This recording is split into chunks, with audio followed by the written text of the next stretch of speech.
কয়েকশো কোটি টাকা নিয়ে একাধিক টার্গেট কিলিং মিশনে নেমেছিল ফয়সাল করিম মাসুদ ও তার সহযোগীরা।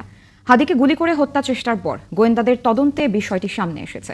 র্যাবের অভিযানে শুটার ফয়সালের আস্তানা থেকে উদ্ধার হয়েছে 218 কোটি টাকার স্বাক্ষর করা চেকের পাতা। 218 কোটি টাকার স্বাক্ষর করা চেকের পাতার কপি সামনে আসার পর দেশজুড়ে নতুন করে চাঞ্চল্যের সৃষ্টি হয়েছে। এই অর্থের যোগসূত্র এখন কেবল আর্থিক অনিয়মেই সীমাবদ্ধ নয়, বরং তা গড়িয়েছে ভয়াবহ এক অপরাধমূলক ষড়যন্ত্রের দিকে। তদন্ত সংশ্লিষ্ট একাধিক সূত্র জানিয়েছে, এই বিপুল অঙ্কের অর্থ ওসমান হাদিকে হত্যার জন্য ভাড়া করা সন্ত্রাসীদের কাছে পৌঁছানোর কথা ছিল, এমন গুরুতর অভিযোগ এখন তদন্তের আওতায়। সূত্রগুলোর দাবি অনুযায়ী এই সন্ত্রাসী দলের নেতৃত্বে ছিল ফয়সাল নামের এক ব্যক্তি, যার সঙ্গে ছিল তার একাধিক সহযোগী। তদন্তে উঠে এসেছে, ওসমান হাদিকে হত্যার পর এই দলের পরবর্তী টার্গেটের তালিকাও প্রস্তুত ছিল।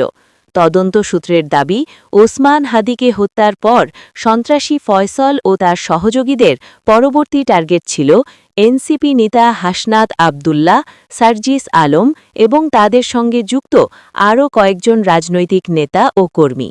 আইনশৃঙ্খলা বাহিনীর একটি দায়িত্বশীল সূত্র জানায়, এই পরিকল্পনাগুলো বাস্তবায়নের পেছনে অর্থের যোগান ছিল মূল চালিকা শক্তি, আর সেই অর্থের উৎস হিসেবেই এই 218 কোটি টাকার চেকের বিষয়টি গুরুত্বের সঙ্গে খতিয়ে দেখা হচ্ছে। সূত্র বলছে, এই অর্থ কোনো একক হামলার জন্য নয়, বরং ধারাবাহিক সহিংসতা ও টার্গেট কিলিংয়ের পরিকল্পনার অংশ ছিল, এমন আশঙ্কাও তদন্তে উঠে এসেছে।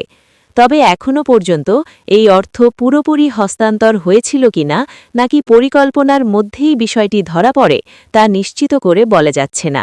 তদন্তের স্বার্থে অনেক তথ্য এখনও গোপন রাখা হয়েছে। এদিকে যাদের নাম এই ঘটনায় উঠে এসেছে, তাদের পক্ষ থেকে এখনও আনুষ্ঠানিক কোনো বক্তব্য পাওয়া যায়নি। তদন্ত সংস্থাগুলো বলছে, প্রমাণের ভিত্তিতেই পরবর্তী আইনগত পদক্ষেপ নেওয়া হবে।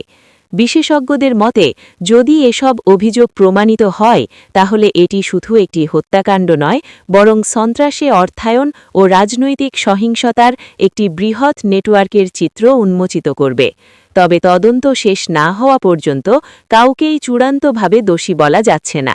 আইনের পথেই নির্ধারিত হবে এই চেক, এই অর্থ এবং ওসমান হাদি হত্যাকাণ্ডের প্রকৃত সত্য। ঘটনার পরবর্তী সব আপডেট জানতে সঙ্গে থাকুন।